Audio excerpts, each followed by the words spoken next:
Hello বন্ধুরা, সবাই কেমন আছেন? আশা করছি সবাই খুব ভালো আছেন। আমিও ভালো আছি। তবে সত্যি কথা বলতে এত গরম পড়েছে না, এই গরমে কিছুই ভালো লাগছে না। তো এখানে ঠান্ডা ঠান্ডা হেলদি হেলদি শরবত বানিয়ে নিয়েছি। তো আসুন কিভাবে বানিয়েছি সেটা আপনাদের সঙ্গে শেয়ার করব।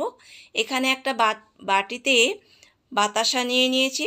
জল দিয়ে বেশ কিছুক্ষণ বাতাসাগুলো ভিজিয়ে রাখতে হবে। এদিকে একটা বড় বেল নিয়েছি। বেলটা ভেঙে নিতে হবে। তো বন্ধুরা, পুরো ভিডিওটা দেখার অনুরোধ রাখলাম। এখানে বেলের খোসাগুলো ছাড়িয়ে নিয়ে বেলটাকে এইভাবে বাটির মধ্যে ছাড়িয়ে নিতে হবে।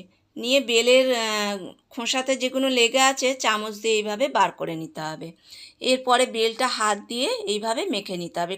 কিছুটা জল দিতে হবে। জল দিয়ে একটু পাতলা করে বেলটাকে মেখে নিতে হবে। বেলের মধ্যে অনেক দানা থাকে পাকা বেলের মধ্যে, আর একটু ছেবড়া ছেবড়া ভাব থাকে। সেই ছেবড়া ছেবড়াগুলো তুলে ফেলে দিতে হবে। ছেঁকে ছেঁকে এরকম হাত দিয়ে চিপে নিয়ে তুলে নিতে হবে। ব্যাস, সেগুলো হয়ে গেল। এরপরে একটা ঝাঁঝরিওয়ালা ঝুড়ি নিতে হবে। ঝুড়ির মধ্যে বেলটাকে ছেঁকে নিতে হবে।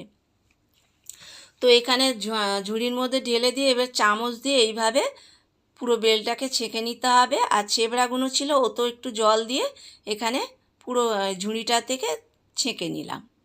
ব্যাস, হয়ে গেল এটা। এরপরে বেলের মধ্যে অ্যাড করতে হবে বিট নুন, হাফ চামচ দিয়ে দিলাম। আর হাফ চামচ দিয়ে দেবো এখানে গোলমরিচের গুঁড়ো। এরপরে যে বাতাসাটা ভিজিয়ে রেখেছিলাম সেই বাতাসাটা এখনও একটু বাকি আছে, গলেনি। তো হাফ জলটা নিলাম, হাফটা আবার ভিজিয়ে রাখলাম।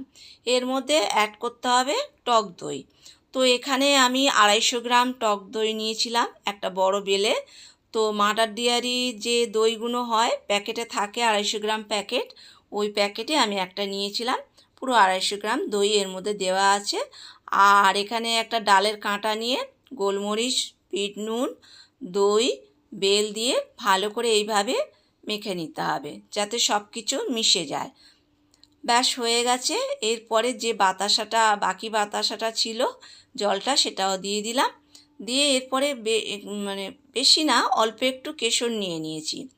নিয়ে কাঁচি দিয়ে ছোট্ট ছোট্ট করে কেটে দেব। কেশরটা দিলে কালারটাও সুন্দর আসবে আর বেশ খেতেও সুন্দর লাগবে। তো ব্যাস, কালারটাও কতটা সুন্দর এসছে।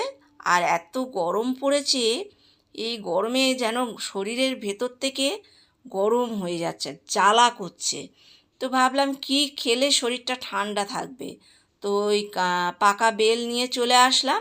আর দইও ঠান্ডা, পাকা বেলও ঠান্ডা, বাতাসাও ঠান্ডা।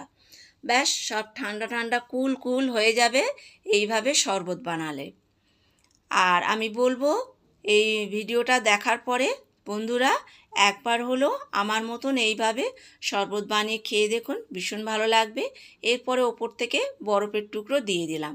যদি কেউ বরফ না খাও তো ঠান্ডা জল দিয়েও এটা বানিয়ে খেলে ভালো লাগবে।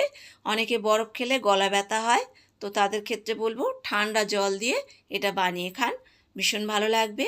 আর ভিডিওটা যদি ভালো লাগে লাইক কমেন্ট শেয়ার করার অনুরোধ রাখলাম বন্ধুরা। আর নতুন কোনো বন্ধু হয়ে থাকলে ইউটিউব চ্যানেলটা সাবস্ক্রাইব করে নেওয়ার অনুরোধ রাখলাম। পাশে বেল আইকনটা প্রেস করে রাখবেন, তাহলে এরকম ইউনিক ইউনিক রেসিপির নোটিফিকেশান সবার আগে আপনার কাছে চলে যাবে। টাটা।